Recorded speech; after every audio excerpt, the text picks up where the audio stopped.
All right, Minnesota Vikings General Manager Rick Spielman, I believe, with one of the, some would say, key factors of this radio show, not present in his chair right now.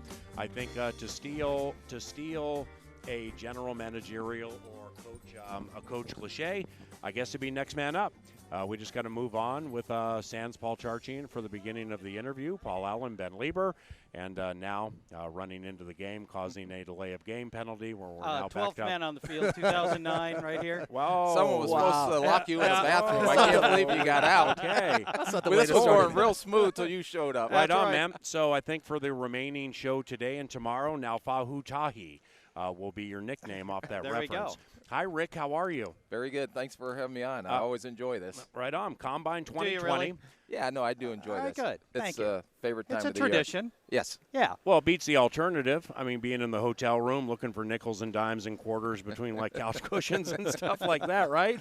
No, Charch is there sitting trying to get some lead on his fantasy football for next year. Well, so of course, yeah. I know where those questions are going to come from and what angle they're coming in at. Well, it's, I mean, you have done this longer than all of us, and certainly at a higher level. Ben played, I call games, Charch the identity with fantasy football, you know, and we've had a lot of. That sounds like an insult to me. Hey! We've had a lot of conversations, Mr. General Manager. I'm speculating here. I have to imagine where you are now from a salary cap standpoint, the draft's coming up, just so many things circulating right now. I'm going to venture to guess, this is one of the, if not the trickiest off seasons you faced as general manager of this team. Is it accurate? Yeah, no, there's a lot of decisions that we have to make. I know from a cap situation standpoint, I know we'll sit down and visit with all of our players' agents this week at some point or another. I know when we get back from the combine, the number one thing here, though, too, is to make sure we're getting everything we need to get done from the college perspective to get prepared for the draft. That's why we're here. But you can get a lot of other business done while you're here as well. But when we get back from the combine, then we got another 2 weeks before the new league year begins. So it gives you a little more cushion to reassess where you're at, talking to our current players, agents, you know, where we're at with the draft. So we'll go back and have meetings when we get from this combine and kind of finalize our plan as we go forward. You know, you mentioned the other business you can get done, Rick. All the agents are here. Most of them are here. You can talk to your own free agents. You've got a ton of unrestricted free agents on roster who played meaningful roles this year. Everson Griffin, Trey Waynes, Rashad Hill, Harris, Sendejo, Alexander, Curse. There's a lot of work with your own guys, and I got to believe that part of that process starts to percolate now as we get close to the new league year. Yeah, we started right after the season. We took a week. I know the coaches got out of their week. We started just the process on what we do during the offseason. So when the coaches came back, we had meetings on our team, where we're at from a roster standpoint. Then we had meetings on the draft when we had all the college scouts come in. And then last week we had our final meetings on free agency and kind of who we may be potentially looking at in the free agent market. So now we've kind of got all worked out of all three of those buckets. Yeah. When you come down here and then you can actually start talking to the agents to kind of see where you're at. And as you know, we value all of our players. All those players have been very good players, and we would love to keep them all. Yeah. You want me to hit the We button know from that the last 10 years? That's right. But you do have to – it's going to be some difficult decisions to make. Yeah. You know, I have the Coach Zim and the coaching staff has done a fantastic job if some of these guys are not back.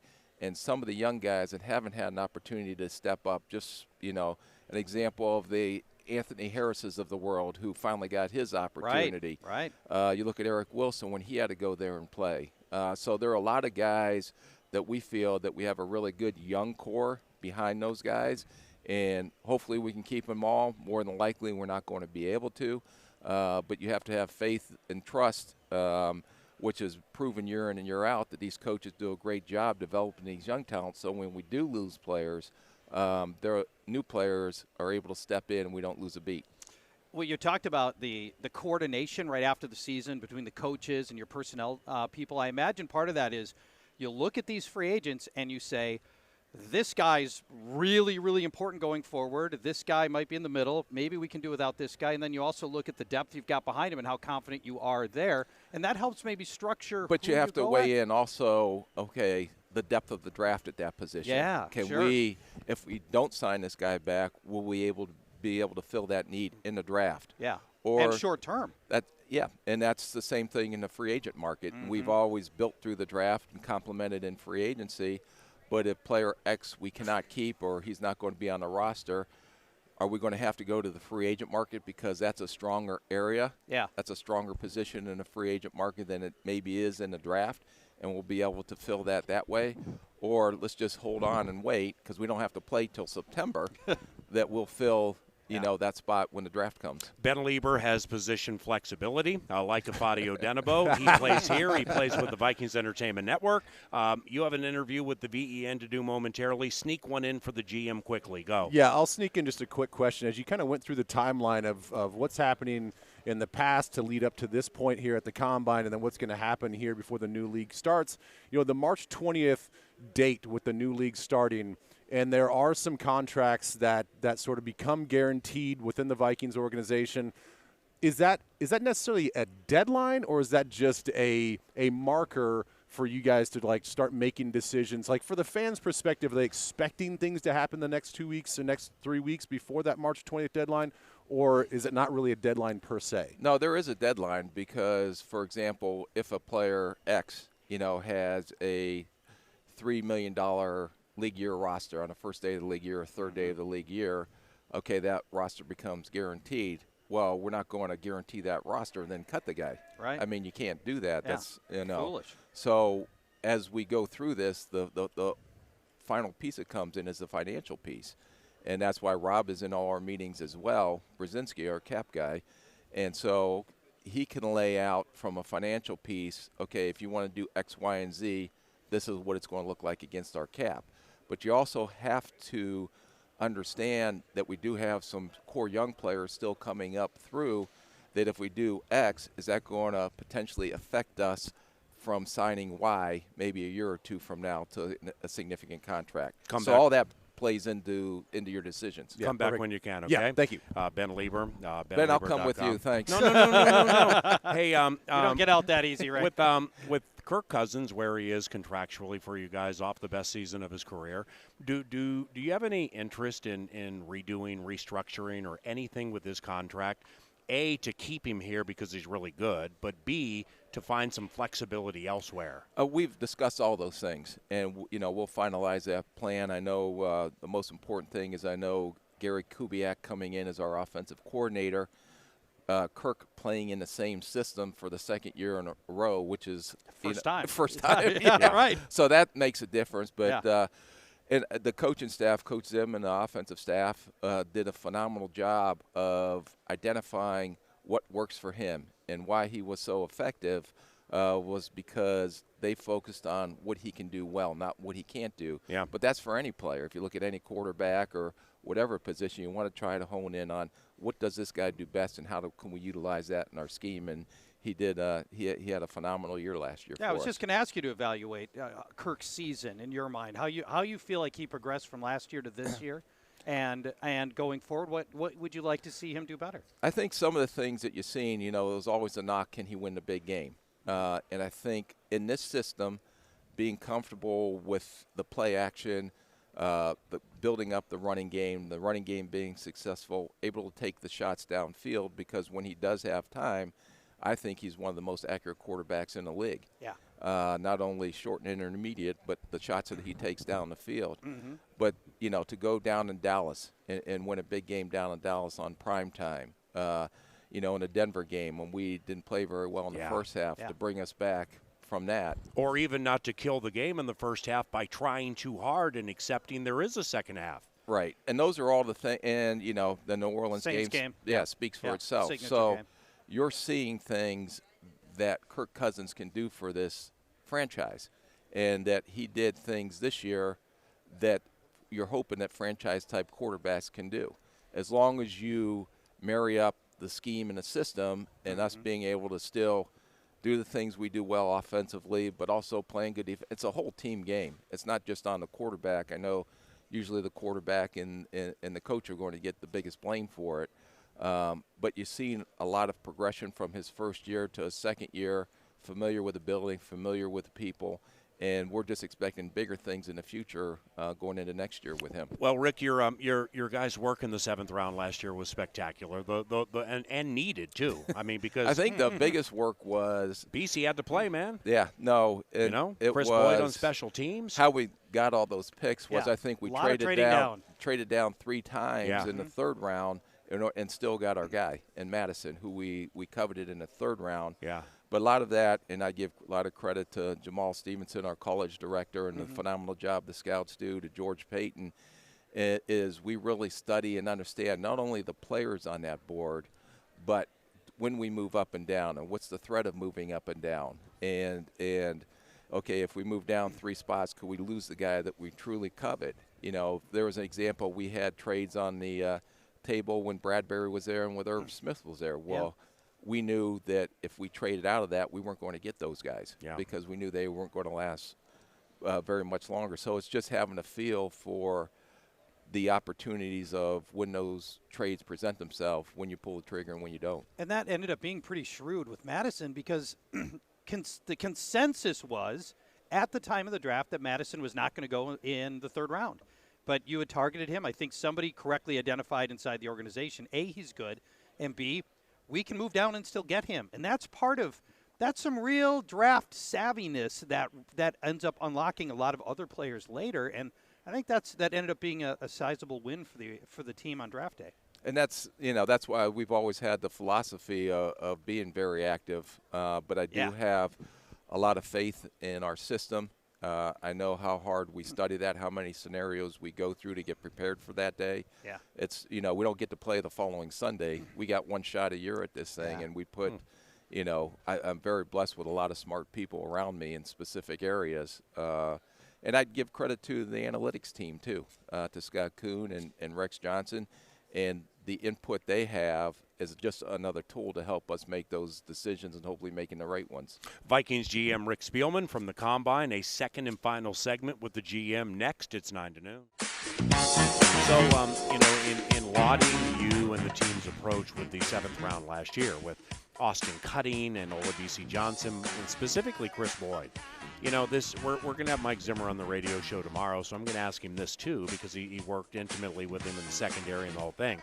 But what do you expect from Boyd as a cornerback in 2020? Not just leading you in special teams tackles, but if he has to play markedly more corner, what can you expect? I think as you sat there and evaluated the season and what you want to see with all these young guys, just in general, is where they're at when they come in, and then how they're progressing through training camp, how they're progressing through the season, to where it's amazing once they understand the defense and they don't have to think, then they just go out there and play with their natural ability. Chris Boyd was on the same track. I guess a comparison I would be making to him is Anthony Harris, who came in as a rookie, didn't play on defense, but he ended up turning out to be one of our best special teams players. And when you see especially the defensive guys that continue to grow on special teams, it tells you they're a pretty good football player because they have to block, they have to go down and tackle, they have to cover, they have to be able to run and do all that. And Chris Boyd, from where he started at the beginning of the season to where he ended up at the end of the season, especially most of his play time was on special teams, he was, if not the top, one of our top special teams players. And that comes, I think, a lot of times with these young guys with the confidence they build as they get out there. One of the younger guys that I'm hoping you guys have not touched on yet, as I stepped away there for a second, Oli Udoh.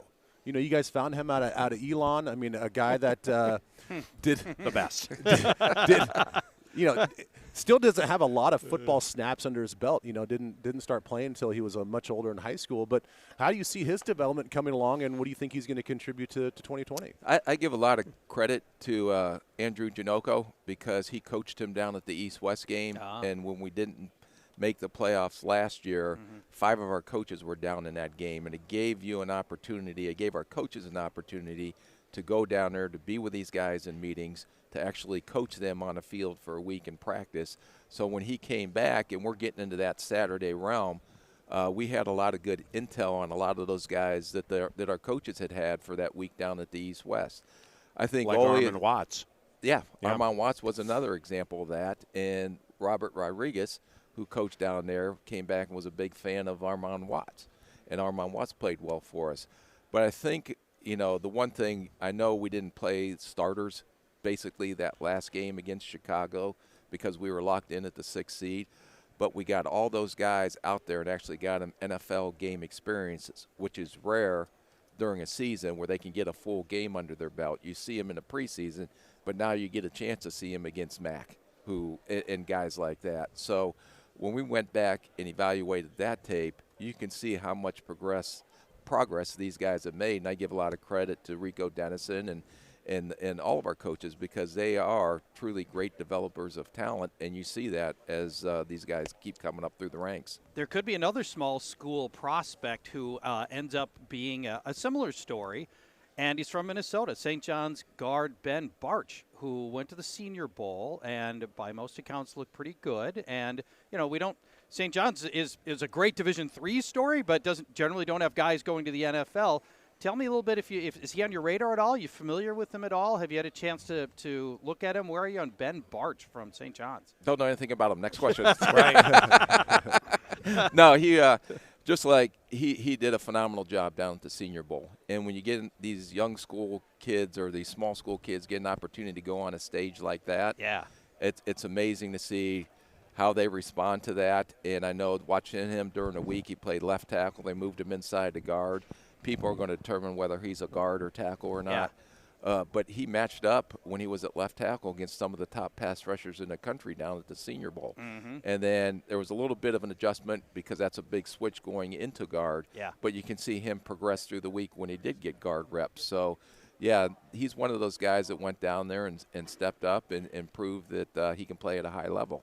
What's yet to be determined.